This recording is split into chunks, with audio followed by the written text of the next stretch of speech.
Hello friends, मैं हूं सन्मय प्रकाश और आप देख रहे हैं यूट्यूब चैनल सरकार जॉब न्यूज़। और इस करंट अफेयर्स वीडियो में हम लोग बात करेंगे तूफान बिपरजॉय के बारे में। 5 क्वेश्चन है इस पर, कई सारे रिकॉर्ड बने हैं, इस तूफान ने रिकॉर्ड बनाए हैं। ओके, तो इन सब पे एक एक करके चर्चा करेंगे। इसके अलावा भी कई और क्वेश्चन है, टॉपिक है, उन सब पर बात करेंगे, इंडेक्स है। ओके, तो शुरू करते हैं दोस्तों और पहला क्वेश्चन लेते हैं इंपॉर्टेंट। चक्रवाती तूफान बिपरजॉय, उसका लैंडफॉल गुजरात के किस जिले में हुआ है?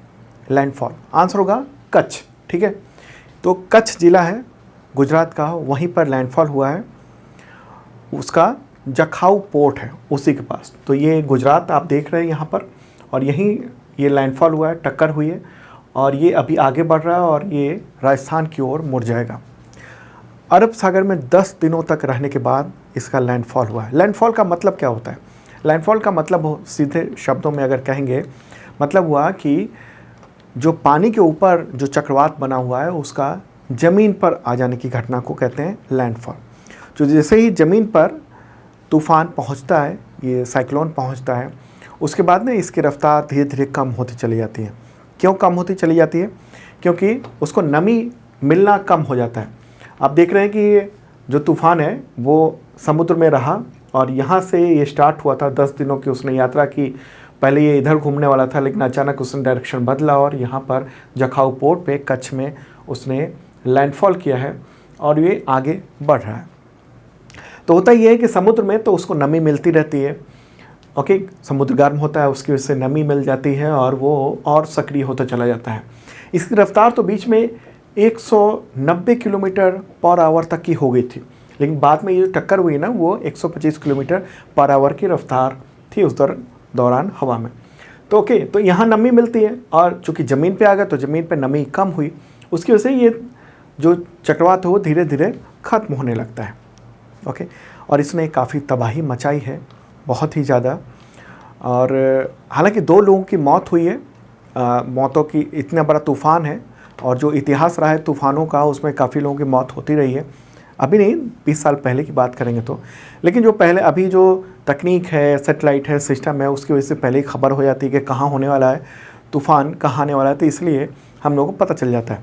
ठीक है, और इसका जो तूफ़ान का केंद्र है ना, यानी उसको कहते हैं आई बॉल, वो 50 किलोमीटर व्यास का था। ये जो है ना, यहाँ पर देख रहे हैं आप, ये तो ISS यानी इंटरनेशनल स्पेस स्टेशन से खींचा हुआ फोटोग्राफ है। तो इस तूफ़ान का आई बॉल है 50 किलोमीटर व्यास है, और बाकी तो सैकड़ों किलोमीटर में ये तूफ़ान फैला हुआ है और इसी की वजह से ये नुकसान पहुंचा है। और इसका आई बॉल यानी 50 किलोमीटर का जो आई बॉल है वो पिछले कई तूफ़ानों, यानी 2019 में जो फानी आया था, 2020 में अम्फान आया था, तो उन सब से बड़ा है। ओके, तो इसी वजह से इसका विस्तार जो है ना, बाकी तूफ़ान की हवाओं का, बादलों का, वो बहुत दूर तक है। ठीक है, तो अभी 3-4 दिन इस तूफ़ान का असर बना रहेगा और ये राजस्थान की ओर बढ़ रहा है। राजस्थान की ओर बढ़ के और फिर ये हरियाणा, दिल्ली के आसपास होकर उत्तर प्रदेश में समाप्त हो जाएगा। वहाँ जाकर उसका पूरा समाप्त हो जाएगा जो असर है वो। चलिए दोस्तों, आगे बढ़ते हैं और अगला क्वेश्चन लेते हैं इससे रिलेटेड। अरब सागर में सबसे लंबे समय तक सक्रिय रहने का रिकॉर्ड किस चक्रवाती तूफान ने बनाया? तो आंसर होगा बिपरजॉय। ठीक है, न्यूज़ आप देख रहे हैं, बिपरजॉय ने 10 दिन तक यात्रा की उसने अरब सागर में, और ये अरब सागर का सबसे बड़ा, ये सबसे लंबी अवधि का तूफ़ान है। ये अरब सागर में तूफ़ान बनना शुरू हुआ था यहाँ पर कब? 5-6 जून को, और ये 15 जून की रात को यहाँ से सफ़र करता हुआ और यहाँ टकराया है भुज ज़िले में, जाखो पोर्ट यानी जाखो बंदरगाह में। ठीक है, 10 दिन से ज़्यादा इतनी इसकी अवधि रही है, और जब से रिकॉर्ड किया जा रहा है ना, तब से अभी तक इस अरब सागर में, यहाँ जो अरब सागर है वहाँ पर इतने लंबे अवधि का तूफ़ान कोई देखा नहीं गया था। तो इसलिए कहा जा रहा है कि इसने रिकॉर्ड बनाया है। अच्छा, इससे पहले एक तूफ़ान था लंबी अवधि वाला, वो 9 दिन 15 घंटे का था, लेकिन उससे भी ज़्यादा अवधि तक ये तूफ़ान रहा है। ओके, तो इस न्यूज़पेपर ने बताया भी कि इतना तूफ़ान क्यों लंबा रहा है। दरअसल हो ये रहा है कि जलवायु परिवर्तन की वजह से महासागर गर्म हो रहे हैं, तो और चक्रवात का निर्माण हो रहा है उसकी वजह से। देखिए चक्रवात का निर्माण जब हुआ यहाँ पर ये अभी बिपरजॉय का, तो उस दौरान जो अरब सागर है उसकी सतह का टेम्परेचर 31 से 32 डिग्री सेल्सियस था और ये सामान्य से 2 से 3 डिग्री ज़्यादा है और इसी वजह से ये तूफ़ान काफ़ी लंबे समय तक टिका रहा, उसे नमी मिलती रही अच्छी खासी, ठीक है। और ये भी है पिछले कुछ वक्त में अरब सागर में चक्रवाती तूफ़ानों की संख्या में काफ़ी ज़्यादा वृद्धि हुई है। ओके, गंभीर चक्रवात में भी काफ़ी वृद्धि हुई है, ठीक है। तो इस तरीके का ये तूफ़ान पहुंचा है। आगे बढ़ते हैं, अगला क्वेश्चन लेते हैं। अरब सागर में बने चक्रवाती तूफ़ान का नाम बिपरजॉय किस देश ने रखा? हालांकि इसके बारे में मैंने 3-4 दिन पहले बताया था, लेकिन फिर से मुझे लगा कि चक्रवात पर ही कंटेंट बन रहा है तो इसलिए इसके बारे में मैं फिर से रिवाइज़ कर दूँ, ठीक है। तो आंसर होगा बांग्लादेश। तो बांग्लादेश ने ये नाम रखा है। सवाल ये है कि हिंद महासागर में तूफ़ान के नाम कैसे तय होते हैं?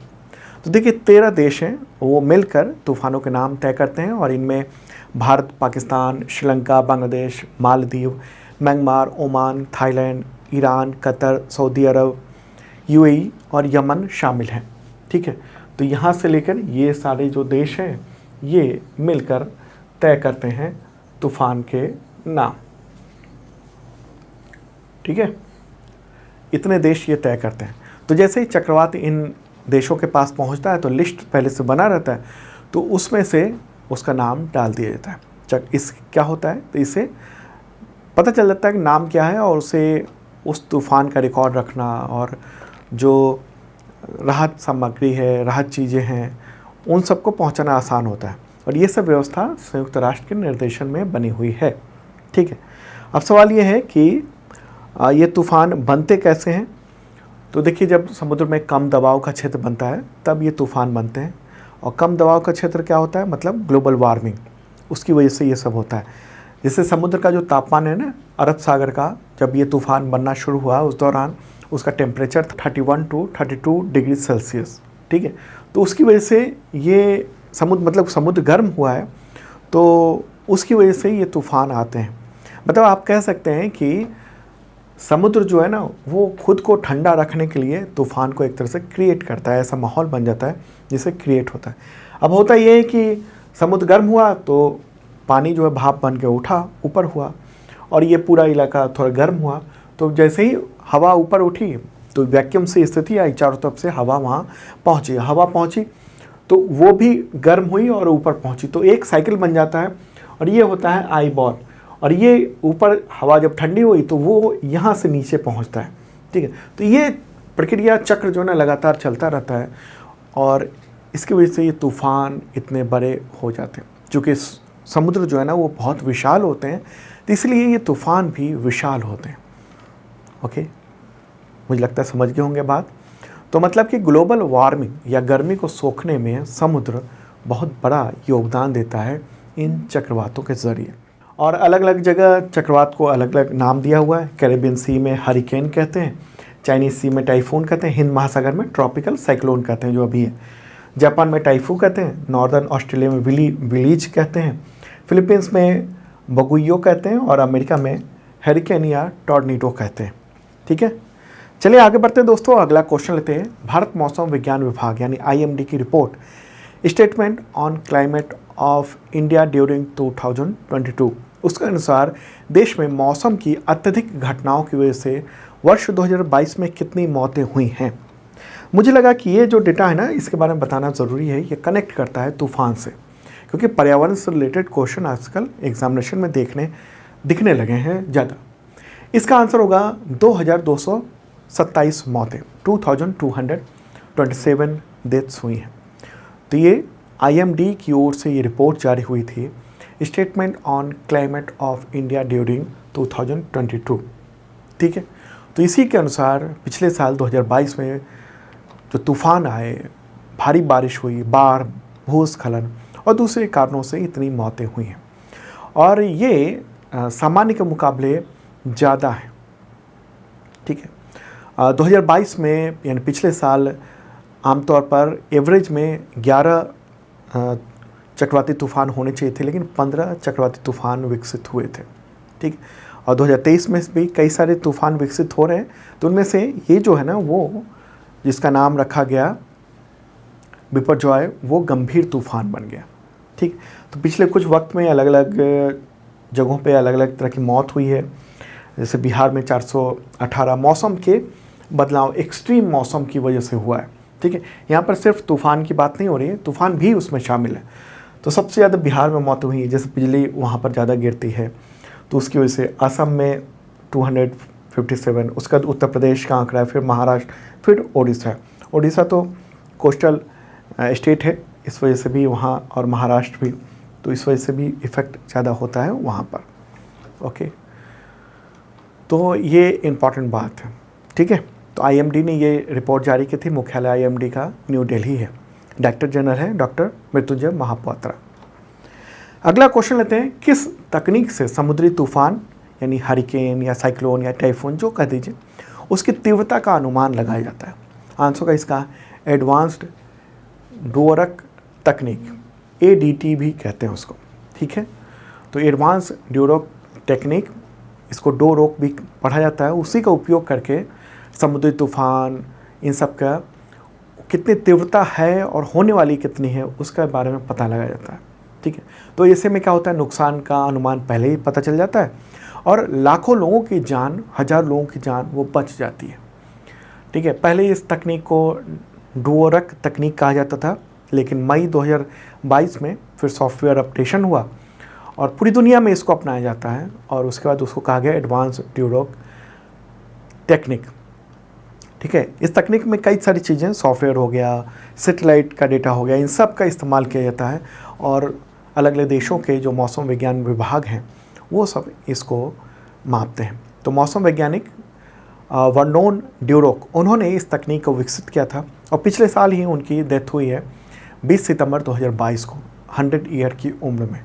ठीक है, तो इतना बड़ा तूफ़ान आया, जैसे अभी जो तूफ़ान आया है, अगर ऐसा ही तूफ़ान 20 साल पहले आया होता, 25 साल पहले आया होता, तो हज़ारों लोगों की मौत होती, क्योंकि उसकी इंटेंसिटी जो है ना, यानी उसकी तीव्रता है, उसका अंदाज़ा उतना नहीं हो पाता, पता नहीं चल जाता। लेकिन आज ड्यूरेक तकनीक है, सैटेलाइट है, वहाँ से मॉनिटरिंग की जा रही है। तो उन सब से क्या हो रहा है, जैसे अभी गुजरात के जो कोस्टल एरिया के लोग हैं, जो तट के लोग हैं, उन करीब 1 लाख लोगों को सुरक्षित स्थानों पर पहले ही हटा लिया गया। तूफ़ान आया, उसने तबाही क्या मचाई, तबाही मचाई सड़कों पर, बिल्डिंगों की जो कमज़ोर बिल्डिंग थी, पेड़ उखड़ गए। ठीक है, बिजली के पोल और तमाम चीज़ें, उन सब का नुकसान हुआ, लेकिन जान का नुकसान बहुत कम हुआ, 2 लोगों की मौत हुई। ओके, तो ये सब तकनीक है, इम्पॉर्टेंट है। चलिए आगे बढ़ते हैं दोस्तों, अब दूसरे मुद्दे पे चलते हैं। और हाँ, जो भी मैं बोल रहा हूँ उसका हिंदी और इंग्लिश दोनों लैंग्वेज में PDF अवेलेबल है, इस वीडियो के डिस्क्रिप्शन में आप चेक कर लेना, आपके काम आएगा। और एक मेंबरशिप प्लान भी है आप सबके लिए, जिसके ज़रिए 1 साल तक आपको PDF मिलता है, वीकली, मंथली, क्वार्टरली, ईयरली। साथ में मॉक टेस्ट और टेस्ट सीरीज़ हैं कई तरह के, और लगातार टेस्ट सीरीज़ बढ़ते जा रहे हैं, ऐड होते जा रहे हैं। तो बहुत मामूली सी रकम है, आप इस वीडियो के डिस्क्रिप्शन में चेक कर लेना, आपको पता चल जाएगा डिटेल। अगला क्वेश्चन है, किस राज्य की कैबिनेट ने धर्मांतरण विरोधी कानून को वापस ले लिया है, या वापस लेने का फैसला किया है? आंसर होगा कर्नाटक। ठीक है, न्यूज़ आप देख रहे हैं, कर्नाटक ने कई सारे फैसले लिए हैं वहाँ की कैबिनेट ने। तो उसकी कैबिनेट ने एक कानून जिसका नाम है राज्य के धर्म की स्वतंत्रता के अधिकार के संरक्षण अधिनियम 2022, तो उसको निरस्त करने की घोषणा की। और ये फैसला 15 जून को राज्य कैबिनेट की मीटिंग में हुआ है। ठीक है, पिछली जो बीजेपी की सरकार थी, बसवराज बोम्मई मुख्यमंत्री थे, तो उन्होंने या उनके नेतृत्व में जो सरकार थी बसवराज बोम्मई की, तो वो कानून लेकर आई थी। ठीक है, तो अब ये कानून जो है ना, वो कर्नाटक से ख़त्म हो रहा है। कैबिनेट ने फैसला कर लिया और अगले जो विधानसभा का सत्र आएगा उसमें विधेयक पेश हो जाएगा। इसके अलावा वहाँ कुछ और भी फैसले लिए गए हैं, जैसे जो टेक्स्ट बुक्स हैं स्कूल के, उसमें बदलाव किया गया है। पिछली सरकार ने क्या किया था कि कई सारे जो टेक्स्ट बुक में बहुत सारी बातें थी, जैसे सावित्रीबाई फुले, BR अम्बेडकर, जवाहरलाल नेहरू, इन सब के कई सारे जो पाठ थे या लेसन्स थे उन सबको हटा दिया था टेक्स्ट बुक से, और उसकी जगह क्या किया था, तो वी.डी. सावरकर, इसके अलावा आरएसएस के संस्थापक के.बी. हेडगेवार, इन सब के विचारों को वहाँ जगह दी थी। तो अब कांग्रेस सरकार ने उस चीज़ को पलट दिया है, ठीक है। तो सावित्रीबाई फूले, बी.आर. अम्बेडकर, इन सब पाठों को फिर से शुरू करने का फैसला लिया गया है, और सावरकर और हेडगेवार, इन सब के विचारों को जो है टेक्स्ट बुक से हटाने का फैसला किया गया। तो कर्नाटक की बात हो रही है। चीफ मिनिस्टर हैं सिद्धारमैया, गवर्नर है थावर चंद गहलोत, राजधानी बेंगलुरु है। अगला क्वेश्चन, 5वें राज्य खाद्य सुरक्षा सूचकांक 2022-23 कहेंगे इसको, यानी फूड सेफ्टी इंडेक्स।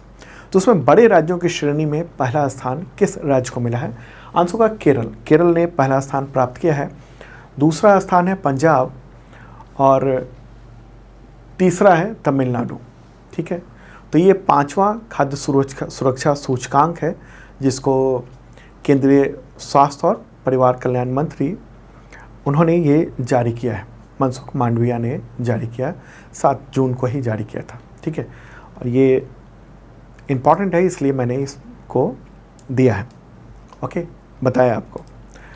और ये जो इंडेक्स जारी किया गया वो जनसंख्या के अनुपात में वहाँ जो खाद्य क्षेत्र है उसकी स्थिति कैसी है, लाइसेंसिंग का क्या हाल है, उपभोक्ताओं की शिकायत पर क्या ध्यान दिया जा रहा है, हेल्प डेस्क है या नहीं, पोर्टल, वेब पोर्टल की क्या स्थिति है, खाद्यों की मतलब सामान, खाद्य पदार्थ हैं उनकी गुणवत्ता के लिए निगरानी वगैरह हो रही है नहीं। तो इन सब चीज़ों को ध्यान में रखकर ये इंडेक्स जारी किया गया है। अगला क्वेश्चन लेते हैं, 5वें राज्य खाद्य सुरक्षा सूचकांक में छोटे राज्यों की श्रेणी में पहला स्थान किस राज्य ने पाया? आंसर होगा गोवा, ठीक है। छोटे राज्यों की श्रेणी में गोवा नंबर 1 रहा है, दूसरे स्थान पर मणिपुर और तीसरे पर सिक्किम रहे हैं राज्य। अगला क्वेश्चन लेते हैं, 5वें राज्य खाद्य सूचकांक 2022-23 में केंद्र शासित प्रदेशों की श्रेणी में पहला स्थान किस राज्य ने पाया? आंसर होगा इसका जम्मू कश्मीर, ठीक है। दूसरे स्थान पर रहा दिल्ली और तीसरे पर चंडीगढ़ रहा है। तो ये केंद्र शासित प्रदेश की श्रेणी में बात हो रही है। अगला क्वेश्चन, किस अशांत राज्य में भीड़ ने केंद्रीय मंत्री R.K. रंजन के घर में आग लगा दी? आंसर होगा मणिपुर, ठीक है। न्यूज़ देख रहे हैं इंडियन एक्सप्रेस का। R.K. रंजन जो कि क्या है, विदेश राज्य मंत्री हैं, उनके घर को भीड़ ने आग के हवाले कर दिया। ये घटना मणिपुर की राजधानी इम्फाल में हुई है।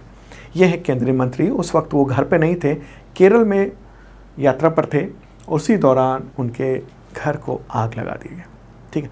केंद्रीय मंत्री ने कहा है कि उपद्रवी जो हैं वो पेट्रोल बम लेकर आए थे और जो ग्राउंड फ्लोर और फर्स्ट फ्लोर उन सबको नुकसान पहुंचाया।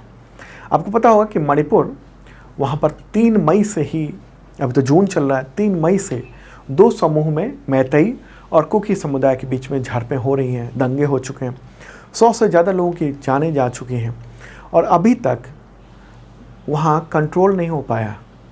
गजब की बात है कि अभी तक कंट्रोल नहीं हो पाया वहाँ पर। और वहाँ पर कुकी समुदाय के लोगों ने, NGO ने सुप्रीम कोर्ट पहुँचे हैं अभी कि वहाँ सेना को वहाँ पर तैनात ज़्यादा किया जाए, और पुलिस पर भरोसा नहीं है उन्हें, ठीक है। तो एक राज्य वो जल रहा है, हर दिन लगभग कहीं ना कहीं आग लगने की, जलाने की, इन सब की घटनाओं की खबरें आ रही हैं। तो मणिपुर की बात कर रहे हैं हम लोग। मुख्यमंत्री हैं एन बीरेन सिंह, गवर्नर हैं अनुसुईया उइके। अगला क्वेश्चन लेते हैं, अंतर्राष्ट्रीय परिवार प्रेषण दिवस यानी इंटरनेशनल फैमिली रेमिटेंस डे कब मनाया जाता है? आंसर होगा इसका 16 जून को, ठीक है, 16 जून को मनाया जाता है। और थीम क्या है 2023 की? तो वित्तीय समावेशन और लागत में कमी के लिए डिजिटल प्रेषण, digital remittance towards financial inclusion and cost reduction, ठीक है। ये दिवस संयुक्त राष्ट्र के द्वारा घोषित है, और कुछ वक्त पहले वर्ल्ड बैंक की एक रिपोर्ट आई थी, माइग्रेशन एंड डेवलपमेंट ब्रीफ 37, तो उसके अनुसार भारत को वर्ष 2022 में रेमिटेंस के जरिए $100 बिलियन मिले। भारत दुनिया में सबसे ज़्यादा रेमिटेंस पाने वाला देश है, ठीक है। रेमिटेंस है क्या? मतलब कि नौकरी के लिए कोई विदेश गया है, वो अपने घर जो पैसे भेज रहा है, रकम भेज रहा है, रुपए भेज रहा है, वो कहते हैं रेमिटेंस कहते हैं, प्रेषण कहते हैं हिंदी में, ठीक है। तो उसी का ये दिवस है 16 जून को आयोजित होता है। और भारत को सबसे ज़्यादा रेमिटेंस मिलता है, मतलब भारत के लोग बाहर जाके कमाते हैं और वो लोग इंडिया को भेजते हैं छोटी छोटी रकम, तो वो सब इतनी रकम है, ठीक है। तो दोस्तों ये था इंपॉर्टेंट करंट अफेयर्स। कल फिर मिलेंगे ताज़ा तरीन कंटेंट के साथ। Okay, bye.